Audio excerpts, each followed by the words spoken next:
or i-deny ito ng SS. I mean, there's a lot of possibilities already. It's really up to them na makasagot nitong play na to. Tingnan natin dahil OG of the OGs. Pupunta tayo ngayon sa Black Widow. Same scenario. Alam naman natin yung mga snipers natin dito na si Natino and si Cetra naghahanap ng mga first pick-offs nila. Pero mas slow-paced ba ang galawan ng Sunday Shrooms dito? Ay, or rather ng SGJ dito. Kasi so far sa lahat ng mapa, parating slow-paced sila pagdating sa GL side. Oo. BL. Pero naghalo na no? pinaghalo GL na. mo no? Globalist. Globalist na. Pero pagdating naman dito mga tol, sa side nga ng SGJ at si LV nakapatas na ng isa. Ito dito sa mapa na to, kumbaga full on reset to Manalo dito, talagang tapos na yung first series nga natin. Pero tamang quickscope lang talaga ang ginagawa nga ni Cetra. Mga tropa, si KLRF biglang nawala pa. 4 vs 4 already. Cetra low in HP. Pero Cetra, Diyos ko, nakapitas din siya dito. It's just, oh no, kinakaba ng SGJ. Kasi 23 seconds, tatalo na lang sila. Pero ang importante, maganda din talaga yung mga position nila. Yung crossfire talagang kasado na. KSA will catch 1, 3v3. Cetra, low in HP. Pero pagdating naman dito, KSA bumabawi pa. They really want to catch these players off guard na isa-isa, just trying to cut off the rotation, and from KSA, he's actually doing that perfectly. Like you mentioned, they cut off the rotation perfectly as well. Mula especially kay KSA na talagang hold kung hold pagdating sa sewers natin dito, pagdating sa water nga. And he successfully takes down to punishing every player na gusto pang mag-rotate. Kasi pag nakuha mo yung area na yon, yung papa-entrance ng B, mas mahirap para sa kanila. But a good hold mula sa SGJ. Ngayon, mas slow-paced yung paghahanap na naman ng kalaban, yung paghahanap na naman ng pick-off. This time, pati si J-Vice naka-AWM na rin. Kung di ako nagkamali, nakita ko siya. Oo. Pero at least, Tino, posturing. This possession... posturing? Taguro lang may posturing ka na. Sorry. Ang taas din ng jump no? The switch up parang si no? Si B-Boy. Oy! Jumat Curie with a 3! Oh my God! May kasama pang foul! Pero Elvin bumabawi pa. 4 vs 2 already. Oh no, this is actually huge! Sa side nga na dito ng SS, lahat ng umakyat sa crosshair niya, natusta! Literal, 3 kills ang nakuha niya doon, leaving Elvin and Tino to fend for themselves. LA, it is para kay Tino na naghahanap ng spot. Kaso nga lang, yung C4 holder mamamatay din from A short. So talagang complete control mula sa side ng SS dito, knowing as well na nabura yung 3 players. Bessie, lahat ng mga players actually nakuha niya yung ace. Oh, wow. Men, lahat ng mga players ng SGJ, si Jumat Cutie lang yung nakapatay. Tingnan mo yung kills niya. 5. Oo nga, no? Lahat yun siya. Sige, pag nagkaanak ako, papangalan ko sa kanya. Jumat Cutie. The first name Chumat, second name Cutie. Taylor, ganon.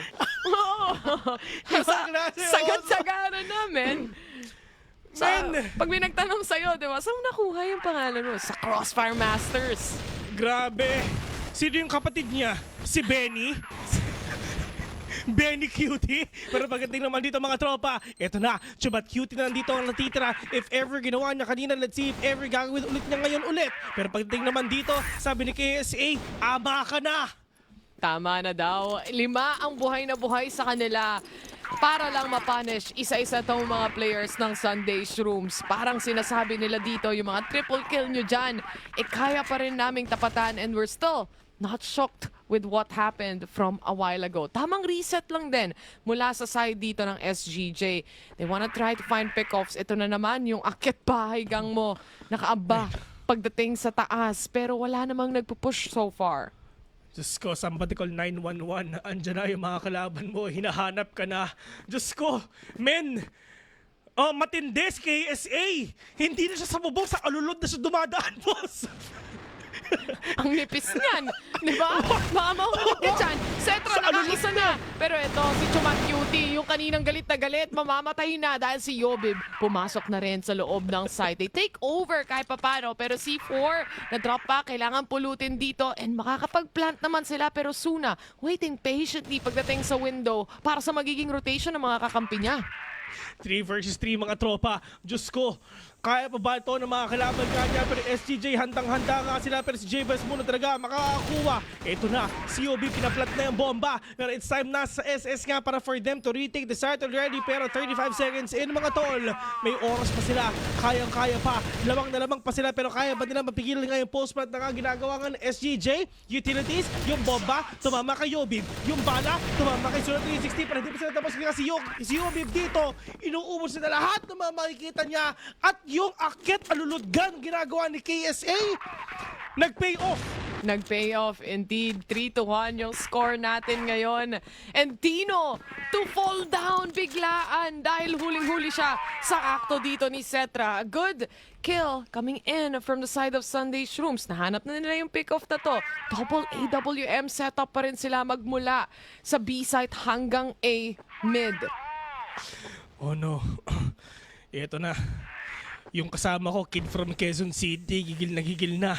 Yung mga players kayo ng SGJ, Diyos ko, si Tino, bigla pang nawala. Pero ang importante, kahit 2 versus 3, nalalabanan pa rin talaga ng SGJ. At sa totoo lang, sa mga ganitong klaseng laban, ito na yung, talaga kung patagal ng laban, SGJ talaga makakakuha na. Pero sabi ng SS, hindi. Babawi sila, sabi nila. Tama na.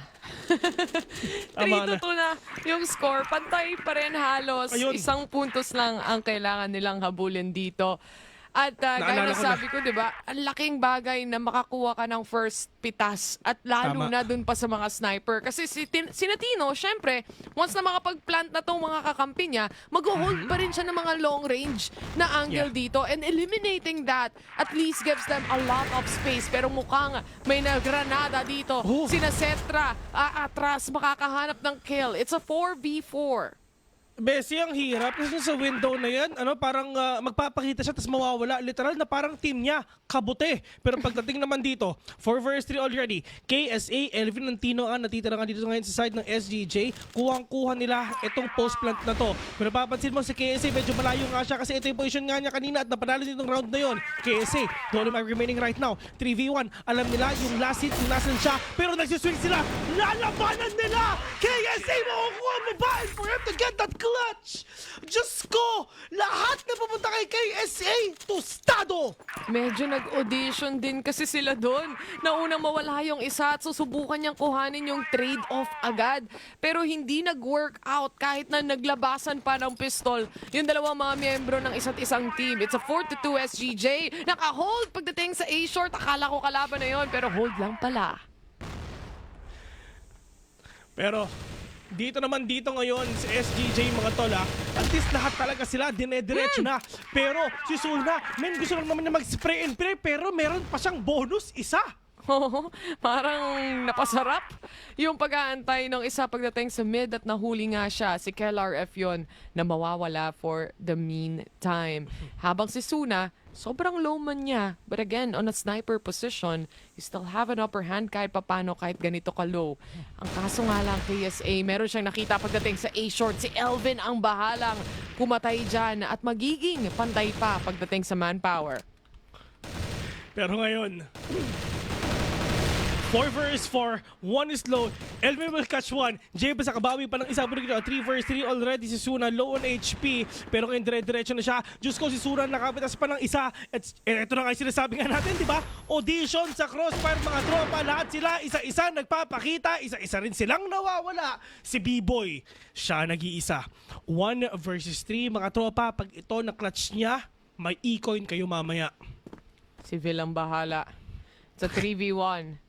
Kanina nakakita na tayo ng maraming multi-kills. Pero one spotted out para kay Yobib dito. Isa pa lang ang alam niya na magiging rotation kung sakasakali man. And if he has a good read when it comes to this, kailangan niyang matapatahan kahit papano. Make it a little bit even. Remember, sobrang low pa nung isa sa kanila dito. At sniper pa yung makakatapat niya. Pero pagdating naman dito, Yobib natamaan pa mga tol. Suna, Ono, kailangan niya ng mga pitas nga dito. Pero si Kid from Tondo na daw ang bahala doon. Ang sabi niya, 43 already and for them to get that retake. Naging successful na pinakita nga nila pero hindi. I mean, that is a 1v3. It's gonna be really difficult for you to catch these players one by one kung hindi sila dumediretso sa inyo. I mean, for SS, at least, lesson learned na sa kanila. Huwag nyo nang labanan, huwag nyo na kayo magpakita. Objectives na lang kumbaga. Tsaka a very good read coming in as well dito sa side ng Sunday Shrooms na it's a 3v1. Nakakaramdam sila na magpupush to para maging at least 2v1 or 1v1 yung scenario nila. So knowing na may dalawang sniper mula dito sa team ng Sunday Shrooms, play muna tayo ng long range angle until kailangan na talaga nating pumasok. And syempre, kitang-kita mo naman, si Yobib na lang ang nag-adjust. Siya na lang ang nagpakita ng posisyon niya doon. Ako na lang daw sabi niya. Pero pag... Tagal niyo pumasok, ako na lang. Oh, nagpakita yung dalawa pero 1-to-1 din talaga pinapakita nga nila. J-Vice wala na, KSA as well. And grabe naman talaga, KSA with 12 kills already. Talagang nag-iinit siya. Ang sakit niya pagdating dito sa mapa na to. Kaso nga lang, this time, this round, wala siya sa team comp dahil namatay na rin at sasama pa si Kel sa kanya. Sumama sa hukay mga tropa. 3 vs 4 already. Kid from Tondo. Low on HP. Alam nila kung saan pupunta yung mga kalaban nila kasi nga nakikita nila yung mga tropa and yung mga paa na papunta nga dito sa A. Tino, nakapitas pa ng isa. Pero meron pang smoke dito pero makakatakas pa siya. Pwede pa siya makapalo si Suna nga. Nakapitas na pero grabe naman talaga yun si Suna. Jumping lason mga tropa. Pagkatalon, dalawa agad ang nakita. Dalawa agad ang nakuha. Kanina namang SGJ pero ngayon boss 4-4 na. Grabe yung retake din. Nabilis na kayang ipakita ng Sunday Shrooms dito. Position-wise, long A ata ang magiging puhunan nila dito. Smoked off ng kaunti. But again, Tino on the sniper, on the AWM position. Siya ang unang maghahanap ng posibleng makakatapat nila. Setups, wala pa. Flashes, pwede silang labanan kung sakasakali man. At nakaantay na rin si Suna dito. Pwede sila magantay, like what you've said, pero yung isa mo pasok na, pero sa slow approach nga na ginagawa nga ng SGJ, inaantay nila maka-pick off nga si Tino, buto na talaga tapos sa isa, pero diretso nila, so Chumat Cutie nakabawi pa, Elvin and KSA will get that kill, 3 vs 2 already, sobrang dikit ng laban natin dito sa ating last half nga dito sa ating first half, pero pagdating nga dito sa SS, it's just gonna be a whole different thing, kasi sa entirety na pinapakita natin, laging SS ang lamang ng isa, going towards the second half. Ang bilis ng flank natin dito kung iisipin mo. Yung hyper rotation ang manggagaling mula sa side ng Sunday Shrooms. Tama lang yung timing nila. Knowing, especially Tino is holding deep on long A. Ang tagal nilang inantay ito. Ang tagal din nilang nagplant kaya napakaraming oras pa ng Sunday Shrooms para mabawi ito. It's a 2v2. Alam nilang may long A pero alam ba nila kung saan manggagaling? Si Kid from Tondo dahil mula stairs, lalabas na rin siya. Kitang-kita ang nasa harapan ng Elvin. A good reaction from Team SGJ. Oh no. Talagang at least ngayon iba na ang kwento. SGJ na ang nangunguna at ito yung talagang pinapakita nga nila kasi kanina map 1 and map 2 lagi nakukuha nga ng SS pero sabi ng SGJ sila naman talaga pero Kid from Tondo nakabawi pa ng isa si Tino na wala pa B-Boy low on HP SS slow and sure just gonna get that pick-offs one by one slow yung approach nila comparing sa kalaban nila pero sa pinapakita nga ng SS at least yung pitas nila nagiging successful pa. Pero KLRF at least answered back already for us to see a 4 vs 4. Naangguluhan niya dito si Chumat Cutie. Pero Suna, umaamba pagdating sa entrance ng B. Nakita niya may isa at si KSA yon. Sabi nila, top fragger yan Atras muna tayo. This is gonna be the approach nga na gagawin ng Team SS. Sobrang slow comparing nga sa kalaban nila. Pero si Elvin nagpakita. Malakabuti mga tropa. Si J-Vice na wala. And it's all about yung patience play lang din talaga. On a perfect timing na pinapakita nila. Pero tamang nade, may iwasan niya. Pero magpupush mga kalaban niya. Okay, hindi na kasi nga si Suna na lang ang natitira. At nasa may mid pa siya. Best, nasa mid siya. Bigyan natin ng tubig yan. Huwag kayong mag-alala. It's still a 4v1 scenario here, SGJ. lamang na lamang sila pagdating sa tao. Kaya ba niyang ma-isolate yung mga fights? Alam niyang may manggagaling dito sa Long A, and that's Yobib. Again, the upper hand pagdating sa isang AWM. That's also to consider na si Kid from Tondo, napitas niya tong si Tino na nagsasniper sa mid ng wallbang lang. Oo. So kumbaga, they know talaga kung paano nga nila mababawian to. Kasi nga yung mga players ngayon ng Team SGG talagang kompleto sa rekado sa kanan sila. At nakikita na nakakata yun kasi nga si KSA nakadalawa na. JB sa kabawi pa. Suitable catch one. Putting na 3 vs 3 already. Boss na ang Team SS ngayon. Pero paano nila mababawi to? Kasi ang SGJ, tinatry nila na i-overflow pa yung mga capabilities nila. Yung mga, yung firepower and the utilities as well for them to delay the aggression and the push ng SS. Tignan mo naman kung gaano kalalim yung mga players ng SGJ dito. Pa-rotate pa lang yung iba pero alam na alam at basang-basa na nila. Matatapatan pa nga nila eh. Yun na nga, Yobib, makakaisa na at alam na nilang may nag-aabang at nag-aantay sa may ilalim lang. Pero mula sa ibabaw, parang kubaw, si Kid from Tondo, bababa na at makikita niya yung isa. That's KLRF to secure the kill. And ganon sila natapos lahat. It's just, they know kung paano nga nila mababawian to. In terms of utility play pa lang, mas consistent talaga yung mga decision nga nila. Pero Cetra, nakabawi pa ng isa si Tino, nawala ulit siya. They really want to fight mid. They really want to get that mid control para mas madali nga talaga yung rotations na gagawin nga dito ng Team SS. And them taking down Tino, it's a good opening already for them to rotate kung saan man. Nababasa na ng SGJ yung ginagawa ng Sunday Shrooms dito. Kung may initiating fight sa mid at pati na rin sa B, may lalalim at lalalim sa kabilang site at nakikita natin yan sa mukha ni Elvin rather ngayon. At nakita rin naman natin to sa map number 2 hanggang map number 1. Siya talaga ang lurker dito. But this is a power position that he's holding on to. Si J-Vice parang meron siyang nararamdaman na may nakahold dyan. Game sense. Naririnig natin yung hininga ni ni J-Boy habang hawak niya yung Omnia. But right now, dun sa opening, nawala na nga si Tino dito. At least, pwede silang pumasok lang talaga bigla-bigla. But, inaantay lang ni KLRF is yung mga footsteps, yung mga paano mga kalaban nila bago sila gumawa dito ng reaction play. Kitang-kita dito sa ilalim kung sakali mang may tumawid. Pero hyper-aware din ang mga players dito ng Sunday Shrooms na posible mangyari yan. It's a much slower pacing coming in from them dahil alam nilang nalulurkan sila dito ng maigi ng SGJ. Pero wala pang lumalaban sa A-short. Mukhang maglalabas sila ng kaunting ingay pagdating sa B para ma-pull yung rotation. At tignan mo naman si Elvin. Ang lalim niya na. Nasa spawn na siya kasi iniisip nila it's gonna be that B take. Ito na yung mga late lurk nga talaga na pinapakita ng mga kalaban nila, mga tropa. Pero ito na, papasok na nga sila. J-Vice sa kapitas ng isa daw. Puto kita, 3 versus 5. Punong-puno pa. I mean, wala pang patay sa side nga ng Team SS. Diyos ko, nakapag-plant pa sila. And this could be really difficult. Taking care talaga, hindi sila nakapitas ng isa. Pero yun na nga, J-Vice, Cetra. Double on setup na talaga. Pinapakita nga nila, nakapitas pa sila dito ng isa-isa.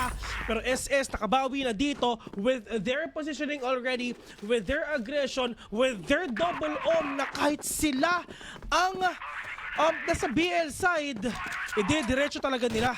What a good read ha mula sa players ng Sunday Shrooms kung tutuusin.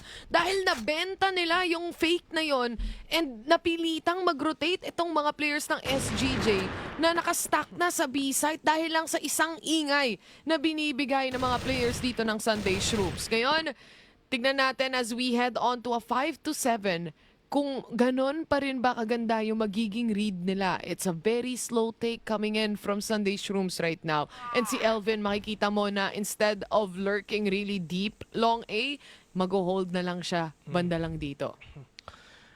And right now, Yobib nakasanay sa kanya. Kung talaga mapipigilan niya yung aggression nga ng mga kalaban niya, at least with this smoke already, smoked up mid, Double doors, wala silang makikita dito, pero naka-off angle si Yobib dito dun sa last scene nga na nakita natin. If ever man may sisilip, if ever man may papasok, talaga malamang talaga siya. Pero pagdating naman dito, nagkakakitaan ata sila dito sa may gitna. Pero sa side nga dito ni Cetra, talagang kailangan nga niya mag-move out dito kasi if ever hindi, mas makukuha pa ng SGJ yung space na kailangan nga nila din makuha. But SGJ, sumisilip-silip sila pa unti-unti. Kinukuha nila yung space. Medyo nagiging deep yung lurk na pinupuntahan nga nila together with Elvin at saka ni Kel RF dito. Pero maganda naman dito, magkasama naman sila, may body system to, so if ever kung ano mangyari, may trade-off na pwede nilang gawin. But yun nga, alam ni Suna, yung binabalak nung kalaban nila. Mas napaaga yung labas niya kaysa dun sa kakampi nila, no? Dahil dalawa na nga silang naglalurk sana ni Elvin dito. Pero naunahan pa rin. Ngayon, yung indirect trade, kahit papano, makukuha naman nila with 38 seconds remaining. Yung C4, drop pa. At kailangan nilang pulutin dito. They have to revert back to Yobib. Pero si Yobib, makakaisa pa before he gets punished. 3 versus 2 in favor of SGJ though. This is gonna be 6-7 or a potential na 5-8 nga talaga. They need to ship out the gun. Chumat Cutie only may remaining. Dalawa pa katapat niya. And winnable pa to sa side nga ng SGJ. Together with SS as well kasi nga lamang naman sila. Pero Tino, alam niya yung last scene. Alam niya kung nasa. Alam niya na nabawasan. Trying to reswing already. Will get that kill. 5-8 SGJ. Mukhang they really want to get that reverse sweep na gagawin sana ng Sunday Shrooms kanina pa. Gandang mga spacing sana para sa side ng Sunday Shrooms, pero naiwan kasi yung C4 eh. So lahat sila talaga, kahit sino pang buhay, mapipilitang bumalik pagdating sa mid-control. And dun, makikita nila sina Tino at yung iba pang mga miyembro ng SGJ. 8 points na ang meron sila dito. They're really scattered around through and through pagdating sa mapa as well. May sewers control sila dito. Ang lalim nila pagdating sa B-site. So medyo nakaabang na rin lahat ng players ng SGJ na baka mag-A. And ngayon mga tol, yung mga Ang ganda players ng nga flash. dito ng SS, talaga yung mga utilities nga talaga nila pumapasok na mga tropa, Chumat Cutie bumabawi pa, pero ito namang ang SGJ talaga nababawi, hindi nila mabilis kasi nga in terms naman, high lower positioning nila, sino ba talaga yung uunahin nga nila? Jiggle pick na talaga ni Elvin, nakakapitas pa siya, KSA nakabawi pa, Suna ang mag-isa, alam nila kung nasang kap, pero kahit anong mangyari, talagang i-overflow ka ng mga kalaban namin.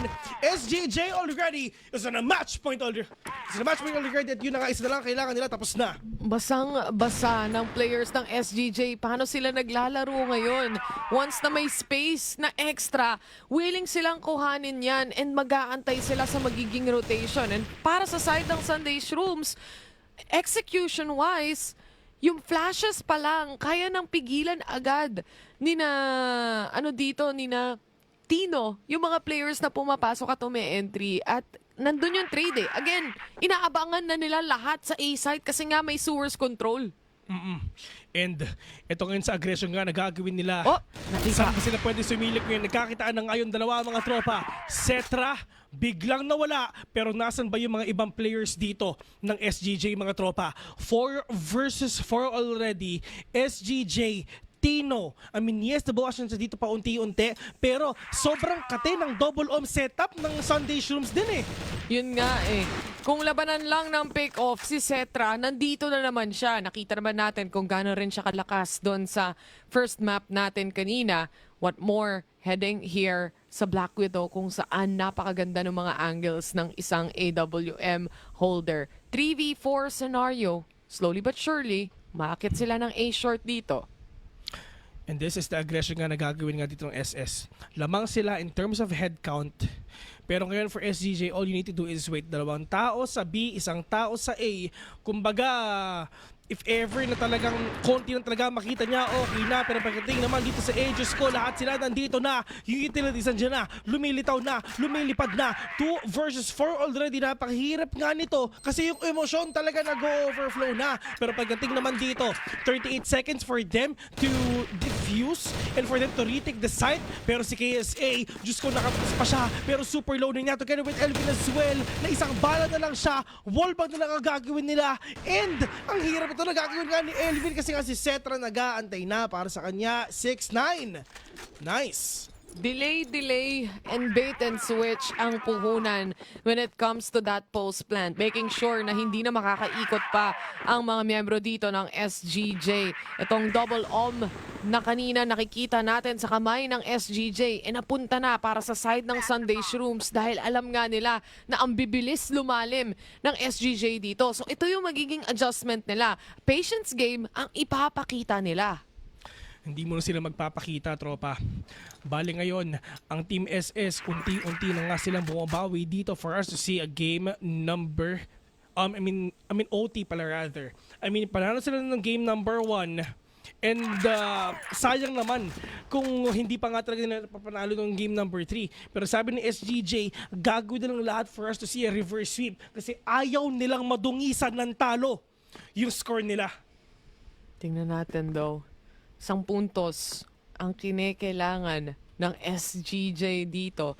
Pero wala pang engaging fights sa kahit saang posisyon na nakahold sila.